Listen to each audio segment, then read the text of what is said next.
Uttar Pradesh one रक्षक और वन्यजीव रक्षक परीक्षा जो आपकी 2018 में कंडक्ट हुई थी, इसका फर्स्ट पार्ट हम लोग एग्ज़ाम का फर्स्ट पार्ट जो फर्स्ट शिफ्ट का हुआ था, फर्स्ट शिफ्ट और सेकंड शिफ्ट है ना, 2 शिफ्ट में इसका पेपर हुआ था। तो फर्स्ट शिफ्ट का पेपर हम लोग डिस्कस कर चुके हैं। आज हम लोग सेकंड शिफ्ट का डिस्कस करेंगे। उसमें सबसे पहले हम लोग हिंदी के बारे में बात करेंगे। अगर आप लोग पहले शिफ्ट का पेपर नहीं देखे तो आप चैनल पे वो वीडियो पड़ी हुई आप लोग देख सकते हैं। तो चलिए हम लोग हिंदी का पहला प्रश्न यहाँ पे शुरू करते हैं। तो पहला प्रश्न यहाँ पे दिया है, कह रहा है ना कि स्त्रीलिंग शब्द अलग करिए, अलग कीजिए, स्त्रीलिंग शब्द को छांटिए इसमें से। तो इसमें स्त्रीलिंग कौन सा शब्द है? तो देखिए जो हुलास है ये भी आपका पुल्लिंग है, ठीक है, ये आपका पुल्लिंग है। हमला भी पुल्लिंग है, हवाल भी पुल्लिंग है। तो इसमें जो आपका स्त्रीलिंग होगा वो होगा हरकत। ऑप्शन नंबर 20 का करेक्ट उत्तर है। प्रश्न नंबर 2 की बात करते हैं। सभी चिट्ठियाँ डाक से भेजी गई, इसमें कर्ता है, इसमें कर्ता क्या होगा? तो देखिए इसमें जो कर्ता होगा वो होगा चिट्ठियाँ। क्या होगा इसमें कर्ता? वो होगा चिट्ठियाँ, इसमें कर्ता होगा, ठीक है। और बात करते हैं कि इसमें डाक क्या होगा? तो डाक, देखिए डाक इसमें करण होगा, भेजी गई क्रिया होगी, ठीक है, और चिट्ठियाँ इसमें क्या होगा? कर्ता होगा। चलिए अगले प्रश्न की बात करते हैं। अगला प्रश्न है कि विसर्ग संधि है। विसर्ग संधि आप लोग जानते हैं, जैसे यहीं पे क्या लिखा है? निष्कर्म लिखा है। तो विसर्ग संधि में विसर्ग लगा होता है। जैसे हम लोग निष्कर्म की बात करें तो नि होगा, नि प्लस क्या होगा? कर्म होगा, नि प्लस कर्म, नि प्लस कर्म, ठीक है। तो यही होगा निष्कर्म, यही विसर्ग संधि आपकी। और कह रहे हैं दुर्गा का पर्यायवाची है। प्रश्न नंबर 4 दुर्गा का पर्यायवाची है। तो दुर्गा का पर्यायवाची जो इसमें आपका ऑप्शन नंबर सी है वो है आपका दुर्गा का पर्यायवाची, है ना, धात्री, ठीक है, धात्री आपका दुर्गा का पर्यायवाची है। और अगर हम लोग बात करते हैं जो इसमें दिया हुआ है, देखिए भारती जो होता है वो सरस्वती का पर्यायवाची होता है। क्या होता है? ये भारती सरस्वती का पर्यायवाची होता है। श्री आपका लक्ष्मी का पर्यायवाची होता है। और ज्योत्सना चांदनी का पर्यायवाची होता है। चांदनी जिसको हम लोग बोल सकते हैं चंद्रकला, कौमुदी और चंद्रिका, ठीक है, एक तरह से चमक से है चांदनी, ठीक है।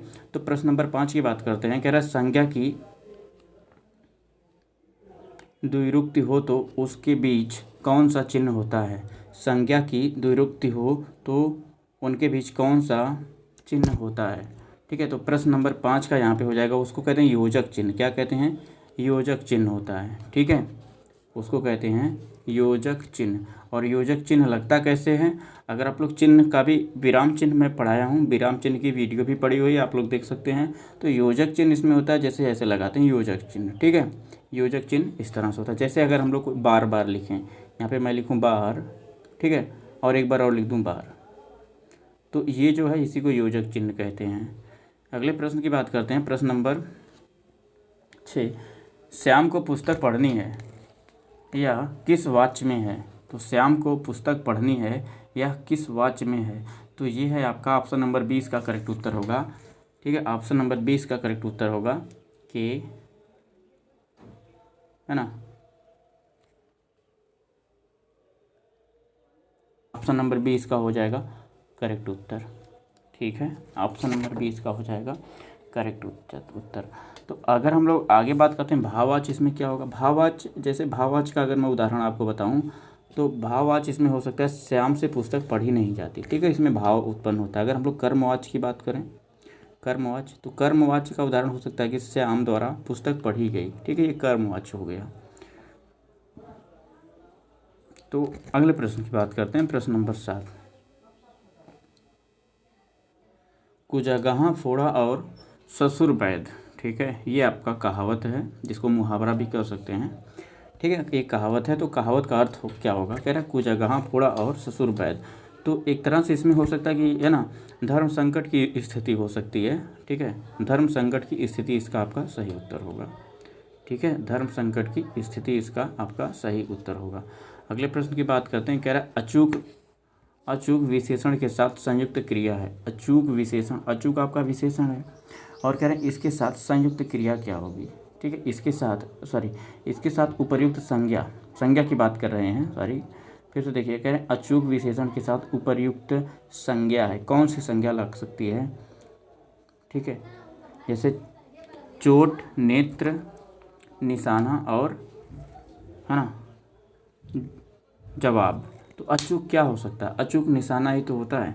नहीं, कहते हैं अचूक निशाना, उसका अचूक निशाना है जो कभी चूकता नहीं है। तो ये ऑप्शन नंबर बी इसका, सी ऑप्शन नंबर सी इसका करेक्ट उत्तर होगा। प्रश्न नंबर 9 की बात करते हैं। कह रहा है कि क्रियार्थक संज्ञा सदा किस रूप में रहती है। क्रियार्थक संज्ञा सदा किस रूप में रहती है, प्रश्न नंबर 9 की बात करते हैं।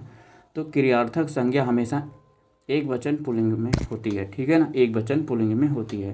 तो ऑप्शन नंबर बी इसका सही उत्तर हो जाएगा, ठीक है, ऑप्शन नंबर बी इसका सही उत्तर हो जाएगा।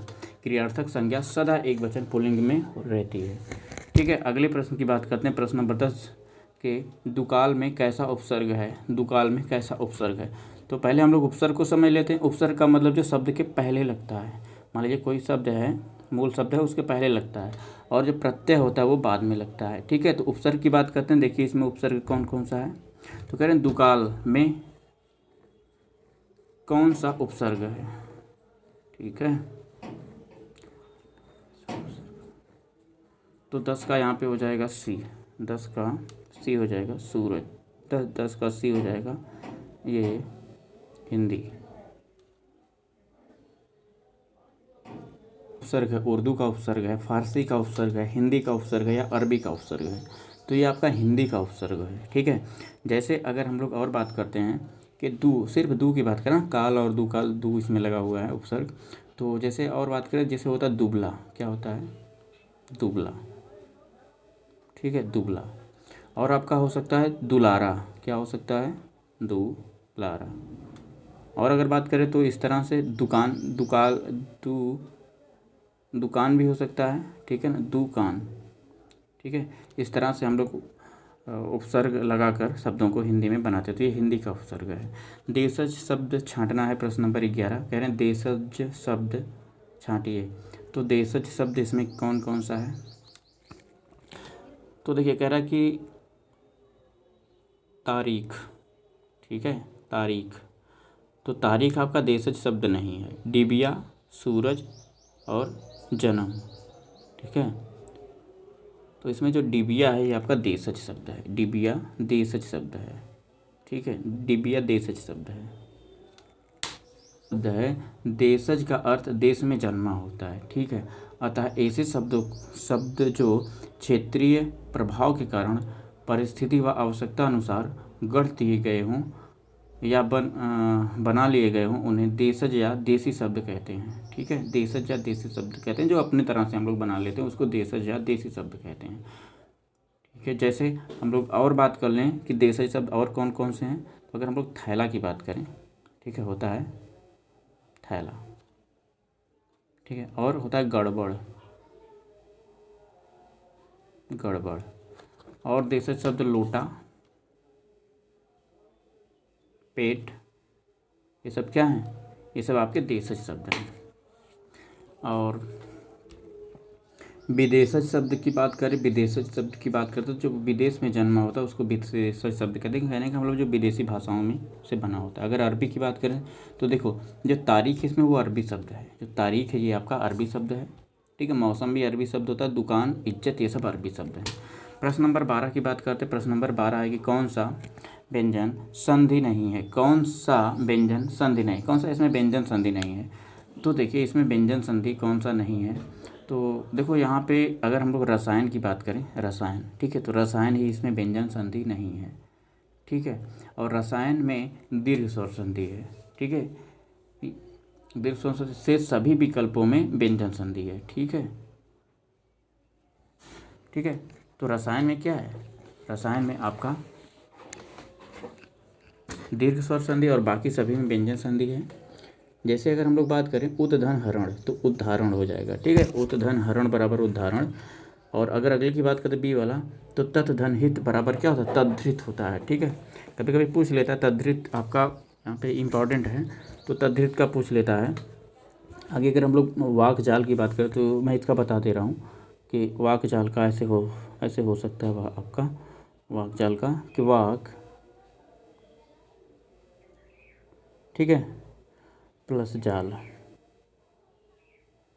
तो इसका होता है वाक जाल, ये इसका विच्छेद होता है, ठीक है। अगले प्रश्न की बात करते हैं। प्रश्न नंबर 13 अस्तुत्य का विलोम, ठीक है, अस्तुत्य का विलोम आपसे पूछ रहा है।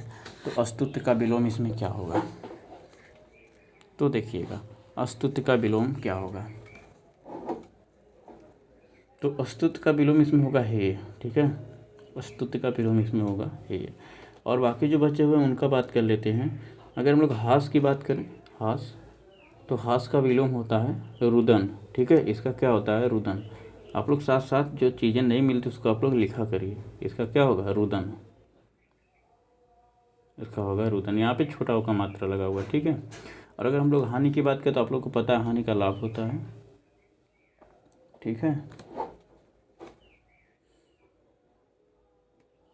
अगले प्रश्न की बात करते हैं, प्रश्न नंबर 14। खगेश का पर्यायवाची है। खगेश का पर्यायवाची क्या होगा इसमें। तो खगेश का पर्यायवाची होगा चैतन्य। चैतन्य नहीं, सॉरी, इसमें वैनतेय होगा। ठीक है, इसका होगा वैनतेय, ऑप्शन नंबर बी। इसका होगा ऑप्शन नंबर बी वैनतेय। ठीक है, वैनतेय इसका होगा खगेश का पर्यायवाची वैनतेय। इसके अन्य पर्यायवाची शब्द है ना, खगेश का अन्य पर्यायवाची शब्द जो होंगे वो होगा खगपति, विषमुख, सुपर्ण, उर्गारी, है ना, उर्गारी आदि। अगर हम लोग कृष्ण की बात करते हैं, ठीक है ना, वासुदेव जिसको कहते हैं, तो वासुदेव कृष्ण, है ना, इसकी बात करते हैं कृष्ण की। तो कृष्ण की पर्यायवाची आप लोग देखिएगा कि कृष्ण की पर्यायवाची क्या क्या होती है। कृष्ण की पर्यायवाची होगी कंसारी, दामोदर, केशव, वासुदेव, गोपाल, और बहुत सारे हैं। सरस्वती की जैसे बात कर लेते हैं, सरस्वती की, तो सरस्वती के पर्यायवाची वाक मीन्स होता है ना, वाक देवी वीरवर्धि, तो कहते हैं वाक भी ये जो होता है सरस्वती का होता है। और क्या होता है हाटक इनका, है ना, सरस्वती का होता है हाटक। हाटक, भारती, शारदा, ठीक है, ये सब हैं आपके सरस्वती के पर्यायवाची। और वाक, वाक इसमें दिया हुआ है। ठीक है, वाक।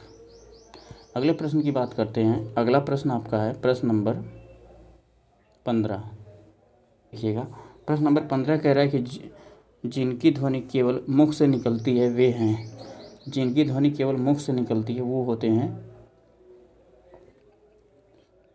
वे आपके होते हैं डी, है ना, निरानुनासिक।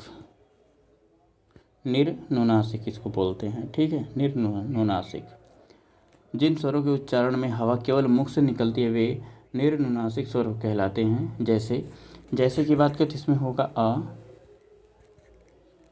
बड़ा अ और ई इत्यादि। ठीक है, अगर हम लोग वृत्ताकार स्वर की बात करें, ठीक है, वृत्ताकार स्वर की बात करें जो ऑप्शन नंबर ए में दिया हुआ है वृत्ताकार स्वर। तो वृत्ताकार स्वर क्या होता है कि जिन स्वरों के उच्चारण में ओठ वृत्तमुखी या गोलाकार हो। ठीक है, जिस अगर किसी भी स्वर का उच्चारण अगर हम लोग कर रहे हैं तो मुख हमारा गोलाकार हो गया तो उसको कहेंगे वृत्ताकार स्वर। ठीक है, वृत्ताकार स्वर। ठीक है, स्वरों की बात हो रही है तो इसमें आपका हो जाएगा, अगर हम लोग वृत्ताकार स्वर की बात करें तो वृत्ताकार स्वर में आपका ऊ होगा। ठीक है, बड़ा ऊ, ओ, औ, आ। ठीक है, इस तरह से होंगे। और बात कर लेते हैं कि संवृत्त स्वर। संवृत्त स्वर क्या क्या होते हैं, छोटी ई, बड़ी ई, छोटा ऊ, बड़ा ऊ, ये आपके संवृत्त स्वर हैं। और अनुनासिक की बात करते हैं, अनुनासिक जो ऑप्शन नंबर 4 दिया है इसका सी, अनुनासिक। तो अनुनासिक में आपका होता है जिन स्वरों के उच्चारण में हवा मुख के साथ साथ नाक से निकलती है। जैसे हम लोग बात करें अ, ठीक है, चल वाला अ और ई। ठीक है, इस तरह से। अगले प्रश्न की बात करते हैं तो कह रहे हैं दीर्घ का वर्ण विच्छेद है। दीर्घ का वर्ण विच्छेद है, तो इसमें जो दीर्घ का वर्ण विच्छेद होगा वो आपका हो जाएगा ई वाला। ठीक है, ए वाला इसमें आपका सही उत्तर होगा, ए वाला।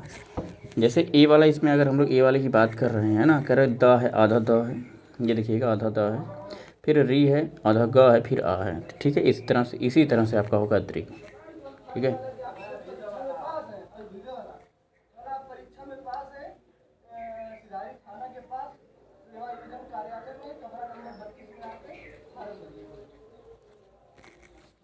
तो प्रश्न नंबर 17 की बात कर रहे हैं, कह रहा है कि अशुद्ध शब्द है, अशुद्ध शब्द है। तो अशुद्ध शब्द इसमें देखिए 17 में कौन सा अशुद्ध शब्द है, तो मुझे जो सी लग रहा है ना, संकट, यही आपका अशुद्ध शब्द है। ठीक है, क्योंकि संकट ऐसे लिखा जाता है।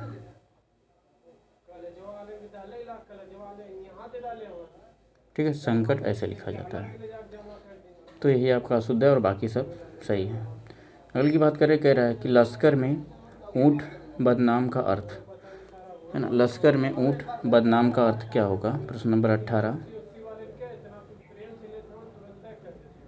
ठीक है ना, तो इसका जो अर्थ होगा दोष किसी का और नाम किसी का। ठीक है, ऑप्शन नंबर 4 इसका करेक्ट उत्तर होगा।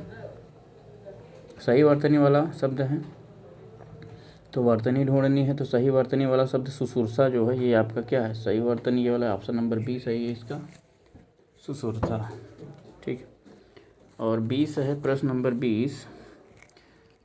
प्रश्न नंबर 20 है भविष्य काल की क्रिया को बहुवचन बनाने में ए पर क्या होता है?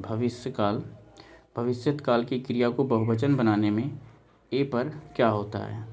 ठीक है, भविष्यत काल में क्रिया को बहुवचन बनाने में ए पर क्या होता है? ठीक है, तो ए पर क्या होता है? चंद्रबिंदी अनुस्वार होता है। ए पर चंद्रबिंदी अनुस्वार होता है। जैसे वे आए तो मैं जाऊं। ठीक है, जैसे मैं एक उदाहरण ले रहा हूँ कि वे आए तो मैं जाऊं। ठीक है, मैं जाऊं, इस तरह से चंद्रबिंदी लगा देते हैं भविष्यत काल की क्रिया को बहुवचन में बनाने के लिए। ठीक है, अगला है प्रश्न नंबर 21। स्त्रीलिंग शब्द है, स्त्रीलिंग शब्द इसमें जो है वो कौन सा है? सलाद, सनक, सारस, सलाम, है ना, सलाम। तो इसमें जो आपका स्त्रीलिंग शब्द होगा वो होगा पी, सनक। ठीक है, और शेष जो बाकी हैं आपके वो सब पुल्लिंग हैं। आकारांत और आकारांत शब्द प्रायः पुल्लिंग होते हैं। ठीक है, आकारांत जैसे राम, सूर्य, चीता, कपड़ा, ये सब क्या हैं? आपके आकारांत होते हैं, ये सब पुल्लिंग होते हैं। और अगर हम लोग इकारांत की बात करते हैं, रीति, तिथि, हानि, ये सब क्या है? स्त्रीलिंग है। तो इस तरह से जो प्रश्न का उत्तर है वो बी है, सनक, और बाकी सब इसमें क्या है? पुल्लिंग है, स्त्रीलिंग नहीं है। प्रश्न नंबर 22 की बात करें, कह रहा अयादी संधि है, अयादी संधि है, अयादी संधि है। ठीक है, तो अयादी संधि देखिए इसमें है नौ धन इक। ठीक है, नौ धन इक इसमें अयादी संधि है।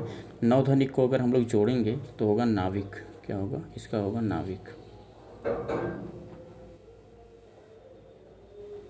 नौ धन इक का होगा नाविक।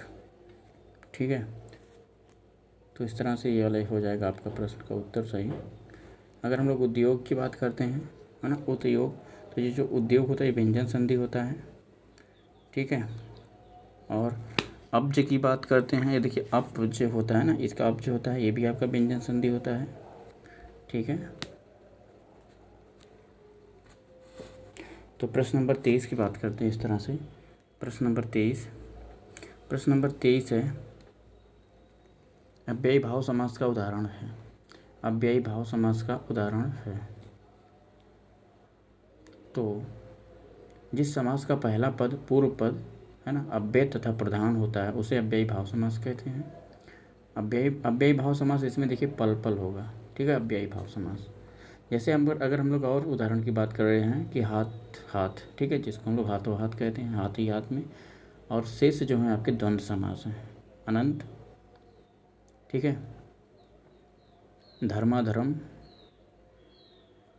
अन्न जल, ये सब आपके क्या हैं? द्वंद्व समास के उदाहरण हैं। तो जो आपका 23 का प्रश्न नंबर ए है पल पल, ये आपका इसका करेक्ट उत्तर यही है आपका अव्ययी भाव समास। विशेषण बताइए, अगला प्रश्न है, कह रहे हैं विशेषण बताइए। तो विशेषण बताना है प्रश्न नंबर 24 में, है ना, प्रश्न नंबर 24 में बताना है विशेषण। प्रश्न नंबर 24 में विशेषण बताना है। तो प्रश्न नंबर 24 क्या कह रहे हैं? जो ऑप्शन है क्षम्य, फेन, शिक्षा, भ्रम। ठीक है, तो इसमें जो आपका विशेषण है वो ए है ना। क्षम्य विशेषण है। और बाकी सब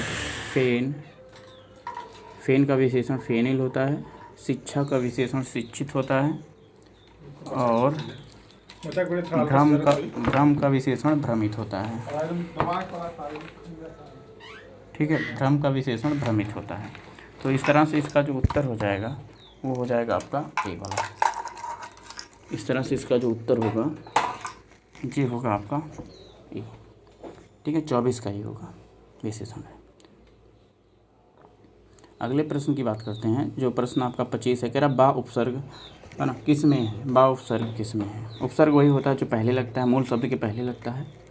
तो 25 का इसमें बी हो जाएगा, बदौलत। ठीक है, बा दौलत, क्योंकि दौलत तो है। ठीक है, अगर बा लग गया तो बा दौलत हो गया। ठीक है, तो ऑप्शन नंबर बी इसका करेक्ट उत्तर है।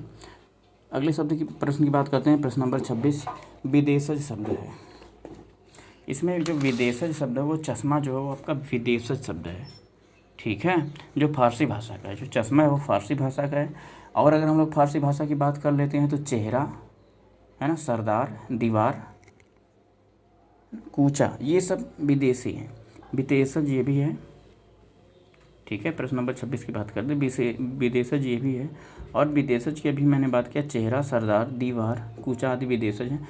देशज की अगर हम लोग बात करें तो जूता आपका देशज है। ठीक है, जीभ, जूता आपका, जीभ भी आपकी क्या है, देशज है। ठीक है, और देशज की बात करें जैसे खिड़की होती है, पगड़ी होती है, सब देशज होते हैं। ठीक है, तो इस तरह से इसका उत्तर हो जाएगा ए 24। प्रश्न 27 है, निम्नलिखित में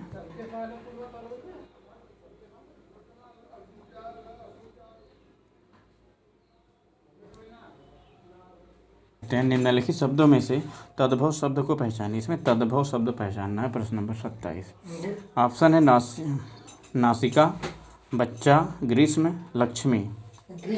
ठीक है, तो इसमें जो आपका उत्तर होगा इसका वो होगा बच्चा। बच्चा आपका क्या है, तद्भव शब्द है। ठीक है, बच्चा जो होगा इसमें आपका तद्भव शब्द होगा। अगला प्रश्न देखते हैं, प्रश्न नंबर 28। और चीर का अर्थ क्या है। ठीक है, देखिए इसमें दो शब्द दिया है, छोटी की मात्रा और बड़ी की मात्रा। चीर और चीर में कौन सा इसका अर्थ होगा, दोनों का अर्थ क्या होगा।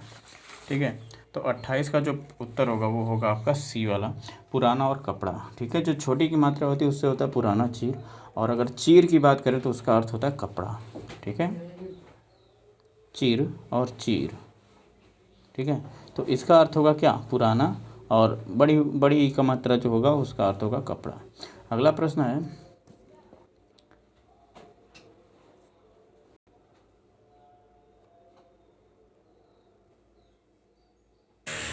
तो अगला है प्रश्न नंबर 29। कह रहा है कि प्रार्थना के लिए अनेक शब्द है। प्रार्थना के लिए अनेक शब्द है, तो प्रार्थना का मतलब होता है जीवन देने वाली दवा।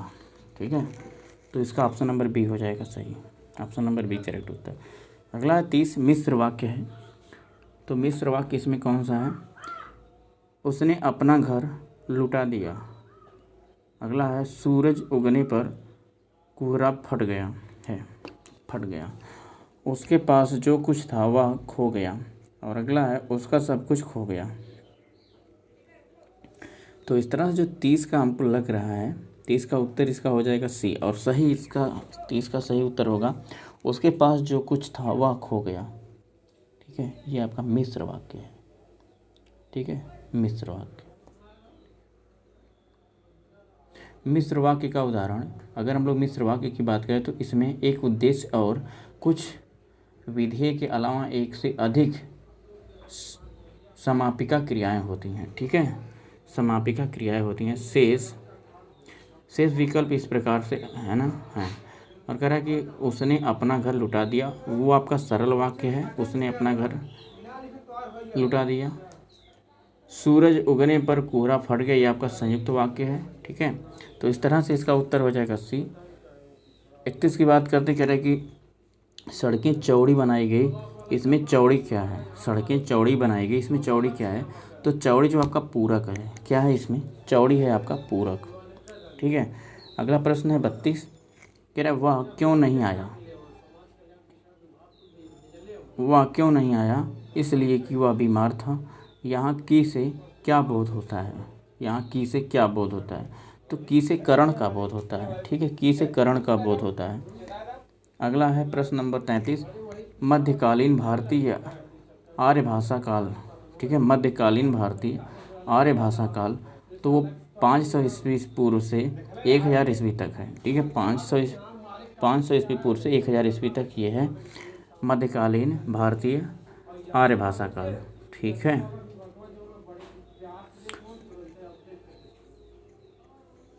भारतीय आर्य भाषा संस्कृत का इतिहास 3500 वर्षों का है। इसलिए इतिहास को तीन कालों में बांटा गया है। पहला है प्राचीन भारतीय आर्य भाषा काल जो 1500 ईस्वी पूर्व से 500 ईस्वी पूर्व तक है। दूसरा होता है मध्यकालीन भारतीय आर्य भाषा काल जो 500 ईस्वी पूर्व से 1000 ईस्वी पूर्व तक है, ईस्वी तक है। ठीक है, 1000 ईस्वी तक है क्योंकि ये ईस्वी पूर्व और फिर वो 1000 ईस्वी तक है। और जो लास्ट है आपका आधुनिक भारतीय आर्य भाषा काल वो है 1000 ईस्वी से अब तक। ठीक है, तो इसको 3 भागों में बांटा गया है। तो मध्यकालीन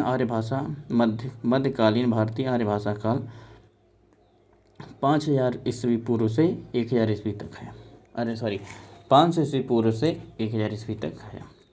अगला प्रश्न नंबर 34, अंतस्थ और ऊष्म वर्ण कितने हैं? अंतस्थ और ऊष्म वर्ण कितने हैं? तो अंतस्थ और ऊष्म वर्ण आपके 8 होते हैं। ठीक है, अगर हम अंतस्थ की बात करते हैं तो अंतस्थ होता है या, र, ला, वा, ये 4 हो गए। ऊष्म व्यंजन की बात करते हैं तो होता है स, सा, स और हा। तो ये 4 और ये 4 मिलके कितना हो गया? ये हो गया 8। ठीक है, तो ये 8 इसका सही होगा उत्तर। अगला है मतैक्य किस संधि का उदाहरण है? मतैक्य किस संधि का उदाहरण है? तो मतैक्य आपका हो जाएगा वृद्धि संधि का उदाहरण। जो ऑप्शन नंबर सी इसका है आपका सही उत्तर होगा, वृद्धि संधि का उदाहरण है। जिसका संधि विच्छेद होगा मत धन 1, क्या होगा? मत धन 1, मत धन 1 के। ठीक है, मत धन 1 तो मतैक्य होता है इस तरह से। अगले प्रश्न की बात करते हैं। अगला प्रश्न है धातु के अंत में जोड़े जाने वाले प्रत्यय हैं। तो धातु के अंत में जो जोड़े जाने वाले प्रत्यय हैं, प्रश्न नंबर एक प्रश्न छूट गया। भील का स्त्रीलिंग है, भील का स्त्रीलिंग है, प्रश्न नंबर 36। तो भील का स्त्रीलिंग क्या होगा? वो होगा आपका बी हो जाएगा ना, भीलनी। ठीक है, भीलनी आपका सही हो जाएगा। अगला प्रश्न है धातु के अंत में जोड़े जाने वाले प्रत्यय हैं। धातु के अंत में जोड़े जाने वाले प्रत्यय हैं। तो धातु के अंत में जो जोड़े जाते हैं वो कृत प्रत्यय होते हैं। ठीक है, वो कृत प्रत्यय होते हैं। धातु के अंत में जोड़े जाने वाले प्रत्यय कृत प्रत्यय कहलाते हैं। कृत प्रत्यय से बने शब्द कृदंत, कृत प्लस अंत शब्द कहलाते हैं। जैसे लिख प्लस अक। ठीक है, लिख प्लस अक तो बराबर हम लोग कह सकते हैं लेखक। यहाँ अक कृत प्रत्यय तथा लेखक कृदंत प्रत्यय शब्द है। ठीक है, अगर हम लोग तदधृत प्रत्यय की बात करते हैं जो ऑप्शन नंबर सी है, तो वे प्रत्यय जो धातु को छोड़कर अन्य शब्दों, संज्ञा, सर्वनाम व विशेषण से जुड़ते हैं उसको तदधृत प्रत्यय कहते हैं। जैसे सेठ प्लस आनी। ठीक है, अगर हम लोग तदधृत, देखिए इसका जो सही उत्तर होगा है ना, 37 का जो सही उत्तर होगा तो बी होगा। लेकिन अगर हम लोग तदधृत प्रत्यय की इसकी बात करते हैं तो इसका जो उदाहरण हो जाएगा सेठ, है ना, सेठानी। क्या होगा? जैसे हम लोग कहते हैं सेठानी। ठीक है, सेठानी। और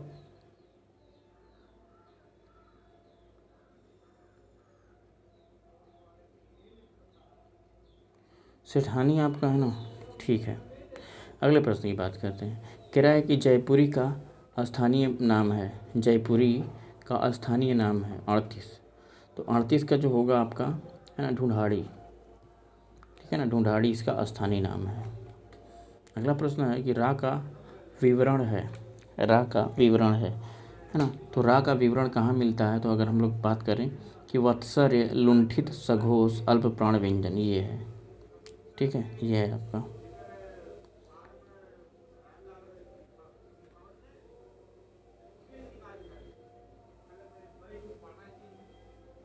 ठीक है, ऑप्शन नंबर ए इसका सही उत्तर होगा। अगले प्रश्न की बात करते हैं। नंबर 40, उसने एक मुकदमा दायर किया, अंग्रेजी में अनुवाद होगा, है ना। उसने एक मुकदमा जब दायर किया, इसका अनुवाद क्या होगा? तो इसका जो अनुवाद होगा आपका वो होगा कि ही फील्ड ए, है ना, सूट। ठीक है, जो इसका बी वाला ऑप्शन होगा ये इसका करेक्ट उत्तर होगा। ठीक है, इसका जो बी उत्तर होगा ये आपका इसका करेक्ट उत्तर होगा कि ही फेल्ड ए सूट, उसने मुकदमा दायर किया। ठीक है, सूट। तो अगले प्रश्न की बात करते हैं, प्रश्न नंबर 41, ग्रामीण लोग यहाँ अधिकतर निरक्षर हैं। ठीक है, अंग्रेजी में होगा। तो अंग्रेजी में इसका जो अर्थ होगा वो होगा ग्रामीण लोग यहाँ अधिकतर निरक्षर हैं। तो प्रश्न नंबर 41 का जो उत्तर होगा वो होगा D, the villagers here are, है ना, मोस्टली।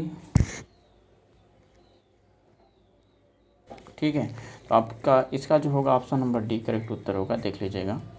अगला है 42, the teachers was a man of fearless spirit, है ना, हिंदी में होगा।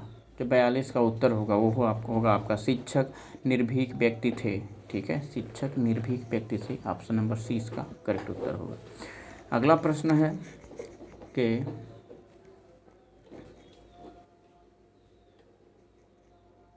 ordered an inquiry, the magistrate ordered an inquiry. तो मजिस्ट्रेट ने जांच के लिए आदेश दिया, इसका उत्तर होगा मजिस्ट्रेट ने जांच के लिए आदेश दिया। तो ऑप्शन नंबर बी इसका करेक्ट उत्तर होगा। 44 की बात करते हैं, लेखक को क्या बोध हुआ? ठीक है, अच्छा जी, लेखक को क्या बोध हुआ?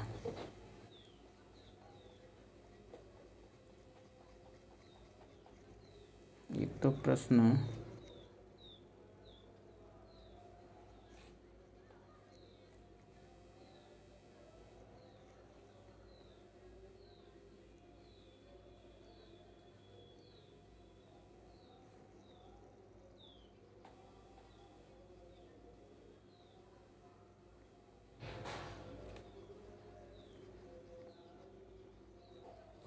तो 43 प्रश्न नंबर अगर हम लोग बात करें 44 से 47 तक, उसमें आपका एक पैराग्राफ देना चाहिए, क्योंकि पैराग्राफ नहीं दिया है।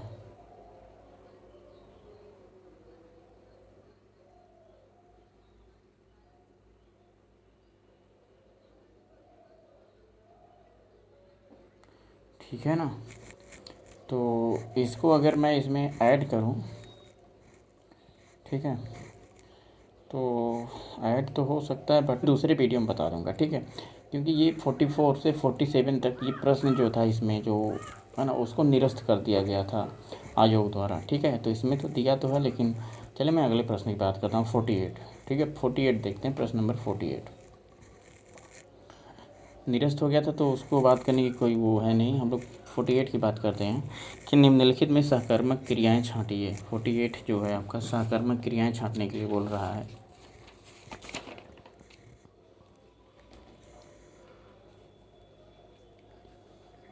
सहकर्मक क्रियाएं,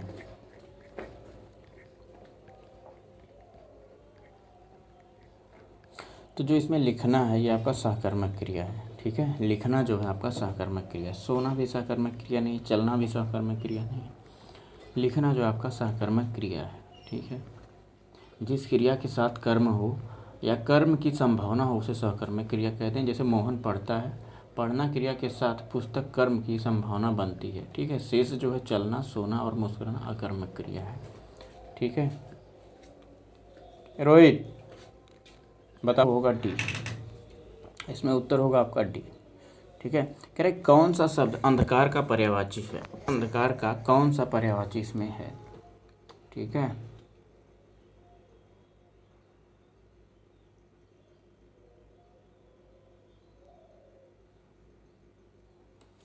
ठीक है ना, तो देखिए तम, अंधेरा, अमावस्या और तिमिर। ठीक है ना, तो देखो ये प्रश्न ही आपका गलत दिया हुआ है। ये प्रश्न क्या हुआ है? गलत दिया हुआ है। इस प्रश्न को इस तरह से होना चाहिए, इस प्रश्न को इस तरह से होना चाहिए कि, है ना, इस तरह से होना चाहिए कि क्या होना चाहिए, इस तरह से कह रहा हाँ, ये अधीनस्थ सेवा चयन द्वारा, इसमें गलत, इसको हटा लिया गया। देखो क्योंकि तम मतलब भी अंधेरा होता है, और क्या अंधेरा मतलब भी अंधेरा होता है, और तिमिर मतलब भी अंधेरा होता है, तो ये जो इसका अंधेरा का पर्यायवाची नहीं होगा वो अमावस्या होगा। तो इस तरह से होना चाहिए। और ये कह रहा है कि कौन सा है, तो इसमें ये भी है, ये भी है, ये भी है, ये नहीं है। ठीक है ना, आप लोग अपने हिसाब से इसको देख लीजिएगा। अर्थ वाला शब्द युग्म कौन सा है, सही अर्थ वाला शब्द युग्म इसमें से कौन सा है, 50। तो कह रहा है आकार और आकार, ठीक है ना, आकार और आकार है ना, आकर और आकार बराबर खान और आकृति, है ना। देखो जो आकर होता है उसका मतलब होता है खान, और जो आकार होता है उसका मतलब होता है आकृति। तो ऑप्शन नंबर ए ही इसका करेक्ट उत्तर है, हम लोग दूसरे ऑप्शन पे नहीं जाएंगे। ठीक है ना, ऑप्शन नंबर ए इसका करेक्ट उत्तर है। और अगर हम लोग कुल की बात करें, कुल तो देखो कुल का मतलब तो होता है वंश, ठीक है, लेकिन कुल का मतलब क्या होता है आपका वंश। और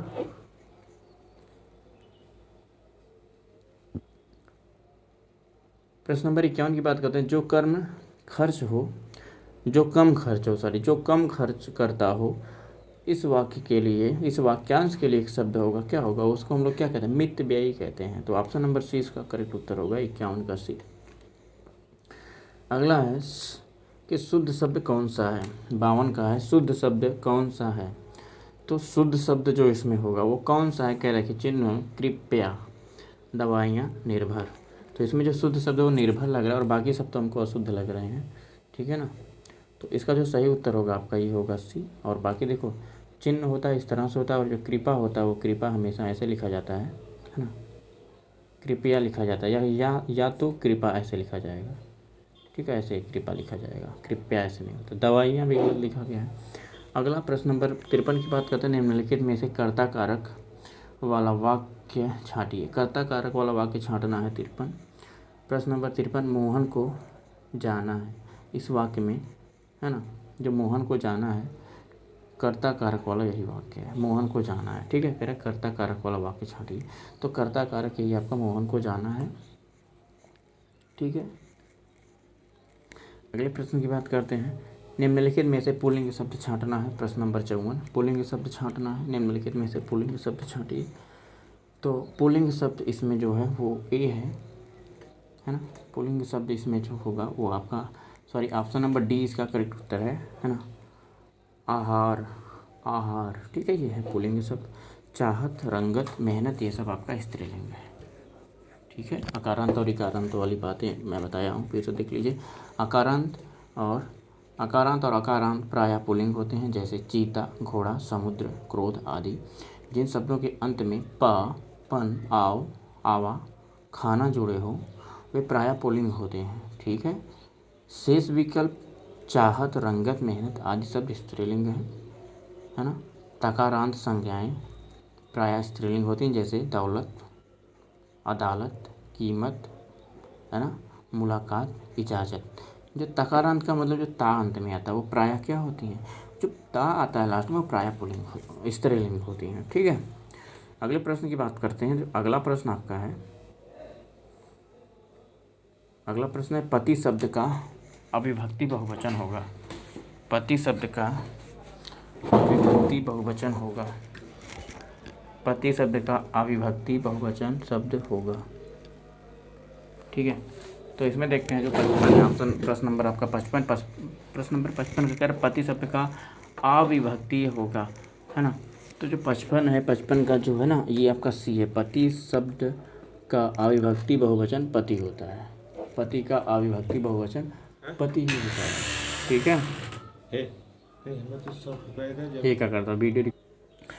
तो देखो पति शब्द का अविभक्ति बहुवचन पति होता है, पुल्लिंग अकारांत सेवा, शेष मात्राओं से अंत होने वाले शब्दों के रूप दोनों बहुवचनों में एक से रहते हैं, जैसे पति है ना, पति है एक वचन, बालक पढ़ता है, बालक पढ़ते हैं। ठीक है,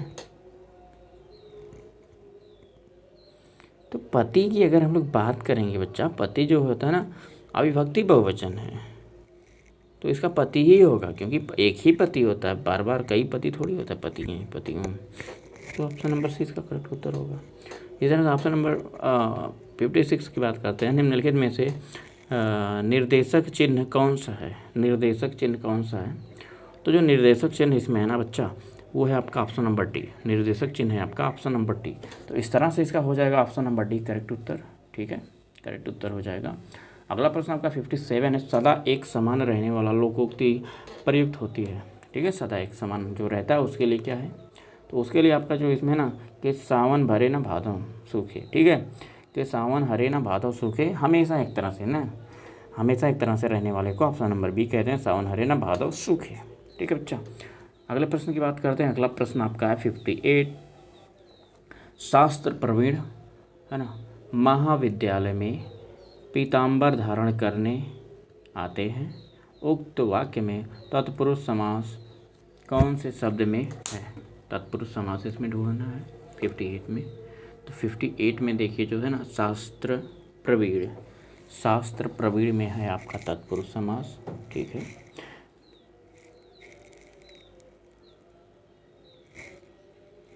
ठीक है बच्चा।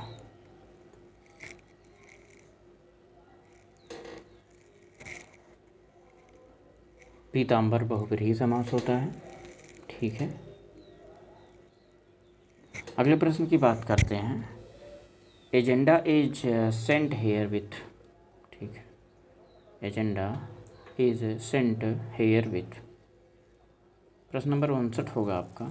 इसका उत्तर होगा कार्यसूची साथ भेजी जा रही है। ठीक है, कार्यसूची साथ भेजी जा रही है, इसका करेक्ट उत्तर होगा। ठीक है, अगले प्रश्न की बात करते हैं। प्रश्न नंबर 60। एज मेंटेन्ड है ना, एज मेंटेन देयर इन। ठीक है, कह रहा है कि हिंदी वाक्य जैसा। ठीक है ना, के हिंदी वाक्य जैसा है ना, कह रहे हैं जैसा कि उसने उसमें उल्लेख किया गया है, इस तरह से इसका उत्तर होगा, जैसा कि उसमें उल्लेख किया गया है। तो आपका जो ऑप्शन नंबर ए होगा ये करेक्ट उत्तर होगा इसका। प्रश्न नंबर 61 देखते हैं। कह रहा है ना कि काकल्य वर्ण कौन सा है? काकल्य वर्ण कौन सा है? तो काकल्य वर्ण इसमें से है हा। हा इसमें है काकल्य वर्ण, ये है काकल्य वर्ण। ठीक है, काकल्य वर्ण होता क्या है? जिन व्यंजन ध्वनियों के उच्चारण में मुख गुहा खुली रहती है और वायुबंद कंठ को खोलकर झटके से बाहर निकल पड़ती है, उसे काकल्य वर्ण कहते हैं। ठीक है, काकल्य वर्ण उसे कहते हैं। तो वो हा होता है। ठीक है बच्चा, जैसे अगर हम लोग बात करेंगे या, सा और अड़ा। ठीक है, तो अगर अगर अगर हम लोग देखो, अगर हम लोग बात करें नासिक का, तो देखो जो अड़ा है वो नासिक है, जो सा है वो आपका ऊष्म है, और या अंतस्थ है, अंतस्थ वर्ण है। तो इस तरह से इसका ऑप्शन जो होगा वो उत्तर होगा आपका हा, कैकल्य वर्ण इसको कहेंगे। ठीक है बच्चा, अगले प्रश्न की बात करते हैं। 62 है कि या का उच्चारण स्थान, या का उच्चारण स्थान 62। या का जो उच्चारण स्थान होता है वो होता है तालु। ठीक है, तालु, या का उच्चारण स्थान आपका जो है वो है तालु। तो इस तरह से तालु इसका सही उत्तर हो जाएगा। अगले प्रश्न की बात करते हैं। 63 कह रहा उपसर्ग बताइए, है ना। अतीन्द्रिय, अतीन्द्रिय, अतीन्द्रिय का उपसर्ग बताना है प्रश्न नंबर 63। तो 63 में अति हो जाएगा। ठीक है, अतीन्द्रिय ऑप्शन नंबर ए। अध्याहार का अर्थ है, अध्याहार का जो अर्थ होगा 64। तो प्रश्न नंबर 64 इसमें जो है ना 64 का होगा वाक्य में कर्ता और कर्म का जुड़ जाना, उसको अध्याहार कहते हैं। ठीक, बहुत ही मोस्ट इंपॉर्टेंट प्रश्न ये है आपका जी वाला। ठीक है, वाक्य में कर्ता और कर्म का जुड़ जाना ये आपका होता है अध्याहार, है ना प्रश्न। और अगले प्रश्न की अगर बात करें, प्रश्न नंबर 65 कि एक ही विधेय हो, जिसमें एक ही विधेय हो। ठीक है, जिसमें एक ही विधेय हो, एक ही विधेय हो जिसमें, उसको हम लोग कहेंगे एक ही विधेय हो जिसमें वह सरल वाक्य होता है। जिन वाक्य में एक उद्देश्य और एक विधेय हो वे साधारण या सरल वाक्य कहलाते हैं, जैसे बिजली चमकती है। मिश्र वाक्य, जिस वाक्य में मुख्य उद्देश्य और मुख्य विधेय के अलावा एक या एक से अधिक, है ना, समापिका क्रियाएं हों, उसे मिश्र वाक्य कहते हैं। ठीक है, लेकिन इस तरह जो 65 का उत्तर होगा ना वो होगा सरल वाक्य, एक ही विधेय हो जिसमें जिसमें एक ही विधेय होता है उसको सरल वाक्य कहते हैं। सिंपल सा है। अगला प्रश्न 66 कौन सा स्त्रीलिंग शब्द है? 66 कौन सा स्त्रीलिंग शब्द है? जो छाछ है यही स्त्रीलिंग शब्द छाछ, और तिल, काढ़ा और टेंगू टेंसू ये आपके हैं पुल्लिंग शब्द है, बाकी सब ठीक है। ठीक है, आपको लग रहा होगा तिल, तिल जो है स्त्री, लेकिन तिल स्त्री नहीं है। ठीक है ना, तिल जो है तिल का तेल, तिल की तेल नहीं होता, तिल का तेल होता है। ठीक है ना, तो ये इस तरह से ये आपका होगा पुल्लिंग होगा, बाकी छाछ इसका स्त्रीलिंग होता है। 67 की बात करते हैं, कौन सा समुच्चय बोधक अव्यय नहीं है? समुच्चय बोधक कौन सा अव्यय नहीं है? तो जो आजन्म है यही है समुच्चय बोधक अर्थ है ना, ये अव्यय नहीं है। अगला है कृताकृत्य का समास है, कृताकृत्य का समास है प्रश्न नंबर 68। 68 का सी कर्मधारय है, जो कर्मधारय इसका है ये आपका सही उत्तर है। ठीक है, तद्भव शब्द है, जो आपका 68 है वो है तद्भव शब्द, तद्भव शब्द है। ठीक है, 68 69 की बात करें 68 अगर आप देखना चाहें तो 68 शायद अभी हम लोग डिस्कस किए हैं। कृताकृत्य, ठीक है, कृताकृत्य, हाँ कृताकृत्य समास 68 का जो कृताकृत्य होगा ना वो होगा कर्मधारय समास, कर्मधारय समास होता है कृताकृत्य। ठीक है, कर्मधारय समास की अगर हम लोग बात करें तो जिस तत्पुरुष समास के समस्त पद समस्त होने वाले पद समानाधिकरण हो, अर्थात विशेष से विशेषण भाव को प्राप्त हो, कर्ता कारक के हो और लिंग वचन में समान हो, वहाँ कर्मधारय समास होता है। जैसे अगर हम लोग इसमें उदाहरण की बात करें तो नीलगाय, पृष्ख्या और लाल पीला, शीतोष्ण आदि ये सब हैं। ठीक है, तो इस तरह से इसका जो उत्तर हो जाएगा 68 का हो जाएगा आपका सी कर्मधारय। ठीक है, तद्भव शब्द है आपका 69 प्रश्न है कि तद्भव शब्द है, तद्भव शब्द, तो तद्भव शब्द इसमें जो है आपका, ठीक है, सुख शांत ढाई भक्त, कौन सा इसमें तद्भव शब्द है? तो तद्भव शब्द देखिए इसमें जो सी है ना ढाई, यही है आपका तद्भव शब्द ढाई।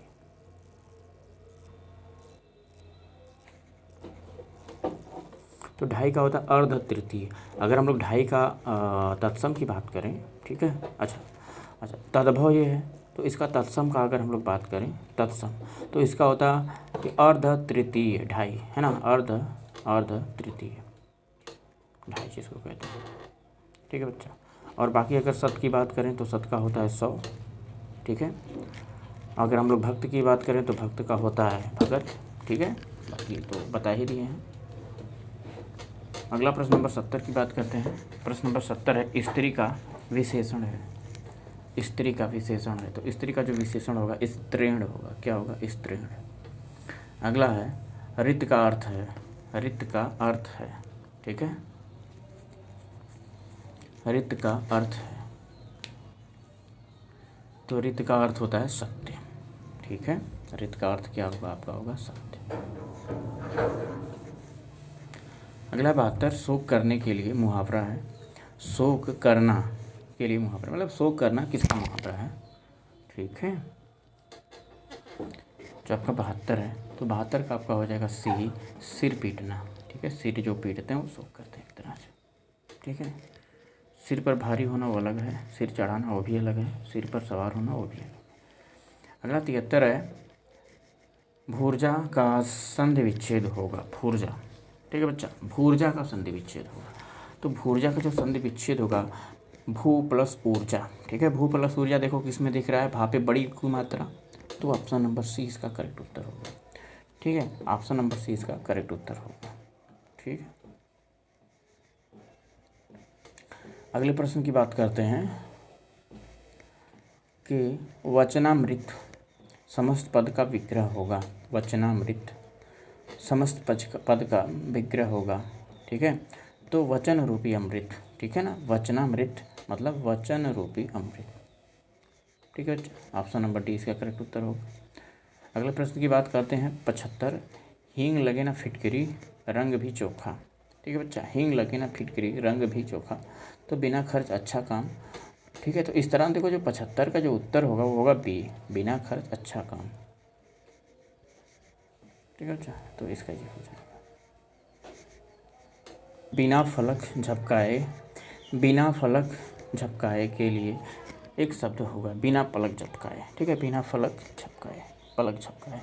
तो इसका जो 76 का उत्तर होगा आपका, 76 का उत्तर होगा, देखो है ना, निर्निमेष होता है इसका उत्तर। क्या होगा? निर्निमेष। ठीक है बच्चा, 76 का हो जाएगा आपका निर्निमेष। शुद्ध वाक्य है, तो इसमें जो शुद्ध वाक्य है आपका, ये जो शुद्ध वाक्य ये है उसकी, हाँ ये भी देखिए, ये अशुद्ध वाक्य है ना, जिसमें कह रहे हैं कि उसकी बेटी हुई है ना, उसकी बेटी हुई, ये गलत है। मर्द की दाढ़ी होती है, ये भी गलत है। और गोपाल को लड़का हुआ है, गोपाल को लड़का हुआ, गोपाल को थोड़ी लड़का हुआ है, ये भी गलत है। गाय की पूँछ होती है, ये आपका करेक्ट उत्तर है। ठीक है, अगले प्रश्न की एक बात करते हैं। प्रश्न नंबर 80 है, वह आई हो तो मेरी चिट्ठी उसे दे देना, कौन सा काल है? तो यह संभाव्य वर्तमान काल।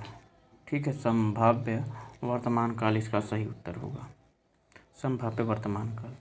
अगर हम लोग बात करें संदिग्ध वर्तमान काल की, तो अगर मैं संदिग्ध वर्तमान काल का उदाहरण आपको बताऊं, तो इसका उदाहरण हो सकता है कि वह पढ़ता हुआ, ये संदिग्ध वर्तमान काल होगा। तात्कालिक वर्तमान काल की बात करते हैं तो यह पढ़ रहा है, इस तरह से तात्कालिक वर्तमान काल होगा। अगर सामान्य वर्तमान काल की बात करें तो होता है यह पढ़ता है। ठीक है, यह पढ़ता है सामान्य वर्तमान काल के अंतर्गत आता है। इस तरह से हम लोग 80 प्रश्न आपको डिस्कस यहाँ पे बताए हैं। तो अब देखिए, सामान्य जानकारी के लिए वीडियो थोड़ा लंबी हो गई है, तो इसका दूसरा पार्ट आएगा। ठीक है, सामान्य जानकारी के लिए दूसरा पार्ट आएगा, जिसमें हम लोग प्रश्न को डिस्कस करेंगे। ठीक है, तो वीडियो अगर अच्छी लगी तो इसको लाइक कर देना। ठीक है, वीडियो अच्छी लगी है तो इसको लाइक करना। ठीक है भाई, तो चैनल को और सब्सक्राइब कर लेना, चैनल को तुम सब्सक्राइब कर लेना। वीडियो चैनल पे नहीं है तो सब्सक्राइब करना तो बनता है। ठीक है, तो दोस्तों के साथ इसको शेयर करना और मन लगा के पढ़ते रहिए। ठीक है, सफलता निश्चित मिलेगी। ठीक है, पढ़ाई को बीच में छोड़ना गलत बात है। ठीक है, पढ़ाई को बीच में छोड़ना गलत बात है, निरंतर लगे रहिए, आज नहीं तो कल सफलता जरूर मिलेगी। ठीक है, इसी के साथ हम लोग इस वीडियो को यहीं पे ख़त्म करेंगे। तो एक बार फिर से कह रहे हैं ना, चैनल को सब्सक्राइब कर लेना, वीडियो को लाइक कर देना और दोस्तों के साथ इसको शेयर कर देना। ठीक है, और मन लगा के पढ़ते रहिए, इसी तरह से वीडियो हम अपलोड करते रहेंगे आप लोगों की हेल्प के लिए। तो चलिए, नमस्कार।